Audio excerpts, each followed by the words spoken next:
Êtes-vous d'accord avec moi pour dire que un repas sans sel, c'est pas spécialement bon? Des frites sans sel, pour moi qui suis belge, c'est comme du fromage sans vin pour vous qui êtes français. Vous êtes d'accord? Ouais. Selon Pythagore, aucune table humaine ne devrait s'en passer. Et l'écrivain Pline l'Ancien ira jusqu'à dire que, après le soleil, le sel, c'est la réalité la plus précieuse au monde. Eh bien, aujourd'hui, dans l'évangile que nous venons d'entendre, Jésus nous dit « Vous êtes le sel de la terre ». Il n'a pas dit « Je vous invite ». Il n'a pas le conditionnel « Si vous faites cela, vous serez… ». Non, il a dit « Vous êtes ». C'est une affirmation. Il nous dit, il me dit mon identité. Et lorsqu'on entend ces mots de Jésus, nous prenons conscience que le Christ a une très haute idée de ce que nous sommes, de ce que vous serez les jeunes quand vous serez baptisés, mais ce que vous êtes déjà maintenant parce que vous êtes un être humain et aimé de Dieu. Me voici, me prépare à la première communion et au baptême. Merci d'être là. Vous êtes, nous sommes le sel de la terre. C'est 1000 fois plus intense qu'un stage de pensée positive ou de développement personnel. Jésus est un sacré coach. Et il a ce regard sur chacun de nous. C'est-à-dire qu'il attend de nous beaucoup. C'est un sacré hommage, une sacrée responsabilité de dire « Nous sommes, je suis le sel de la terre ». Alors dans certaines traductions, la terre signifie le pays. Vous êtes le sel du pays. Vous êtes le sel de la ville de Reims. Vous êtes le sel de l'espace missionnaire Reims-Est. Il y a 57 000 personnes sur notre espace. Il y en a moins 50 000 qui ne connaissent pas Jésus. Nous sommes le sel pour eux. Et si le sel s'affadit, si les chrétiens deviennent fades, édulcorés par la radicalité de l'évangile, eh bien, il est bon à être jeté, carrément. Ça veut dire qu'il attend de nous que nous ne soyons pas tièdes, insipides, incolores, sans saveur, inodores. Il nous dit, ne soyez pas un coulis de framboise, ne soyez pas sucrés. Combien de chrétiens sont allés généreusement à la rencontre du monde et en oubliant leur spécificité, où tout est admis, tout est toléré, au nom de la laïcité, au nom de l'ouverture, au nom de… Mais non, pas du tout. Le chrétien n'est pas un caméléon qui va s'adapter à gauche, à droite dans son environnement et qui va penser comme tout le monde pense, qui va faire comme tout le monde fait. Non. Sinon, on va perdre notre saveur, notre radicalité. On va devenir, comme Gad Elmaleh dirait dans son sketch sur les religions, les petits chrétiens catholiques, où sont les œufs? Enfin, il n'y a aucune radicalité. Vous voyez ce que je veux dire? Il n'a pas tort. Et le chrétien est dans le monde, oui, mais pas du monde. Ça change tout. C'est-à-dire que, dit de Lubac, il ne s'agit pas de d'adapter le christianisme aux hommes, mais d'adapter les hommes au christianisme, au Christ. Ça, c'est la différence. Et avant-hier, j'écoutais les paroles du pape aux consacrés, aux religieux, aux religieuses au Congo, Kinshasa, et il disait il y a 3 défis pour lesquels il faut absolument se battre, vous les religieux, mais ça concerne tout le monde. Le premier défi, c'est la médiocrité spirituelle, c'est-à-dire qu'on va se contenter de peu. Oh, ça a à peine son prix, et puis après, ça a à peine si on a une vraie relation avec Jésus. Non. 2, celui de la superficialité, c'est-à-dire qu'on n'a pas besoin de creuser sa foi. 3, le confort mondain. Mais qu'est-ce qu'on est bien entre nous? On ne va pas ouvrir notre église quand même. Confort, on est bien. Battez-vous contre cela, disait-il. Être le sel, c'est avoir du goût, c'est avoir du caractère, c'est avoir une personnalité. Être le sel, c'est une mission, c'est une vocation, c'est un appel. C'est annoncer Jésus. C'est quoi le sel? C'est la foi. Le sel, c'est la foi. Le chrétien est le sel de la terre quand sa foi aide les autres à trouver une raison de vivre, un sens à sa vie. Le chrétien est le sel de la terre quand il donne du goût à ceux qui n'en ont plus. Le chrétien est le sel de la terre quand il transmet aux autres le désir de savourer la découverte de Jésus. Vous êtes aimés par le Seigneur, les jeunes. La force de la foi de Jésus, c'est incroyable. Dans ce psaume, il est dit, l'homme qui est rempli du Seigneur ne tombera jamais. Il s'appuiera sur le Seigneur. S'il y a des mauvaises nouvelles, il va les traverser. C'est le sel. Nous sommes des gourmets de Dieu. Et nous comprenons que l'esprit du Christ doit se mélanger, tel le levain dans la pâte, à la réalité humaine, pour la soulever, pour mettre à mort ce qui est fade dans notre société aujourd'hui. Avec nos écrans, on perd un temps fou. Prenez toutes ces réalités de la terre. Prenez l'amour, prenez la famille, prenez l'amitié, prenez le travail, prenez les loisirs, prenez tout ce que nous vivons.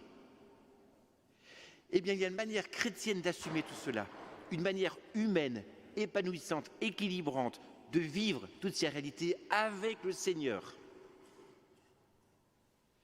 Et il nous revient, à nous chrétiens, de révéler par nos propres paroles et par nos actes le fait d'être chrétien.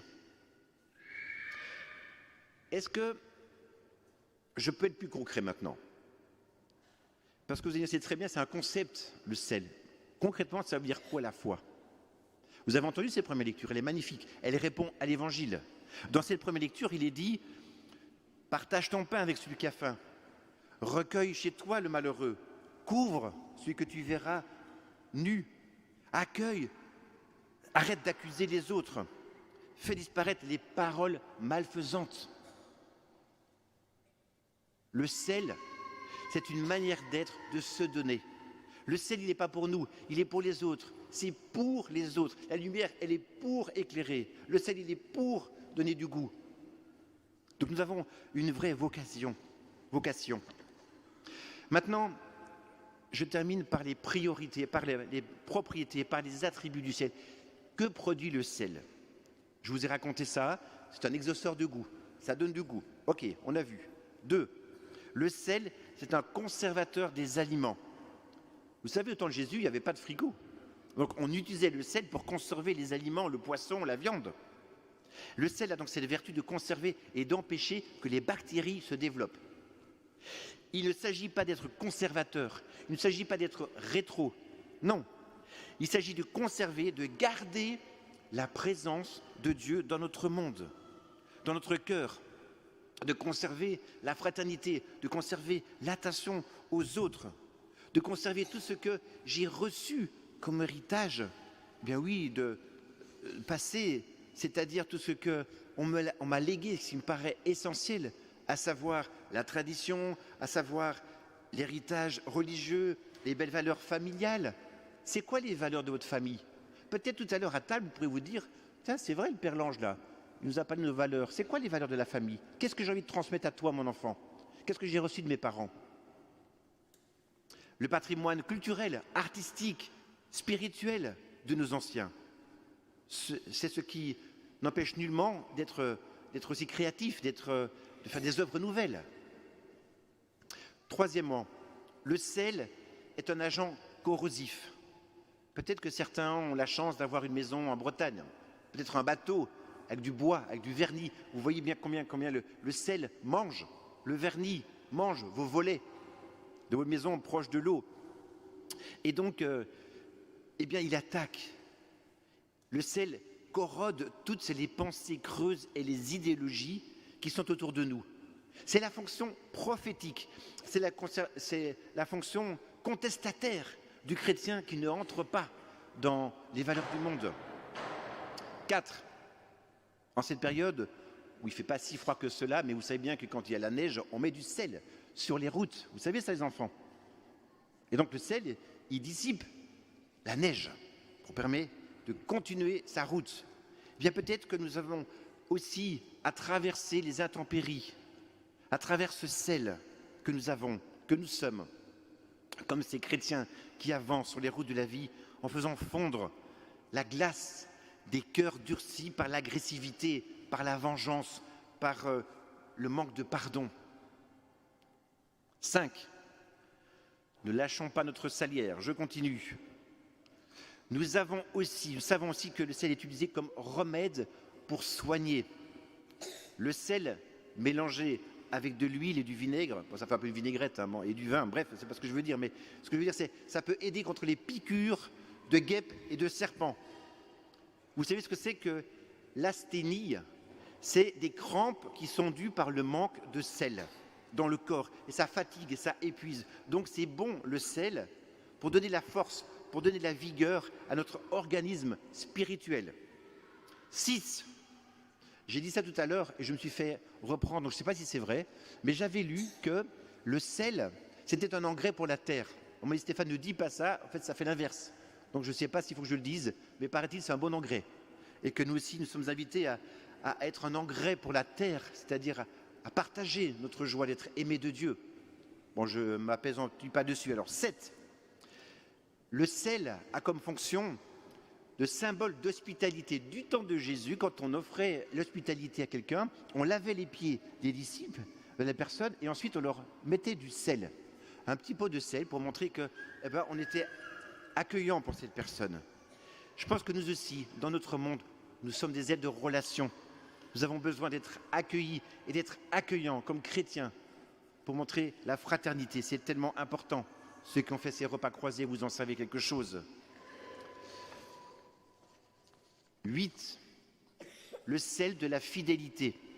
Vous savez, Dieu, quand il a fait une alliance infrangible, il a contracté cette alliance avec David. Et cette alliance s'appelle l'alliance du sel.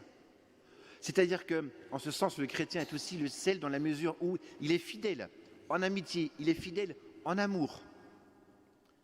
Quelle joie de partager tout cela ce matin avec tous ces jeunes qui se préparent à ce baptême, à ces enfants qui seront baptisés, ces parents qui présentent leurs enfants, à nous tous qui sommes ici. Recevons cette parole de Dieu comme un véritable message. Nous sommes le sel de la terre. Nous sommes envoyés en mission dans cette belle ville de Reims, notre espace missionnaire autour de nous. Un chrétien, cela se voit, cela se sent, cela est marqué. Car la salière doit être prête à l'emploi, toujours sur la table, et non pas dans les placards. Alors, est-ce que vous êtes prêts? Prenez-la donc, cette salière, dans votre main. Elle contient la sagesse du Christ. Elle assaisonne vos plats et celui des hommes, dans la vie des hommes. Loin de boucher les artères, le ciel les débouchera. Reste la lumière du monde. Puisque nous sommes aussi lumière du monde, l'image du sel nous montre l'action invisible. Ça ne se voit pas le sel, ça se sent. En revanche, la lumière, c'est une action bien visible. En fait, Jésus nous dit, et comme on m'a demandé de ne pas prêcher trop longtemps, 7 minutes, c'est ce que j'ai fait normalement, n'est-ce pas? Eh bien, je ne vais pas m'appesantir sur la question et les vertus de la lumière. Mais vous voyez ce que dit Jésus, soit de lumière, que ça se voit, soit discret et donne du goût à la vie. Voilà notre responsabilité. Eh bien, que le Seigneur nous donne de vivre ce que nous sommes. Le sel de la terre, la lumière du monde. Il s'agit d'une direction à suivre, il s'agit d'une tâche à accomplir, il s'agit d'une responsabilité à vivre. Est-ce que vous êtes prêts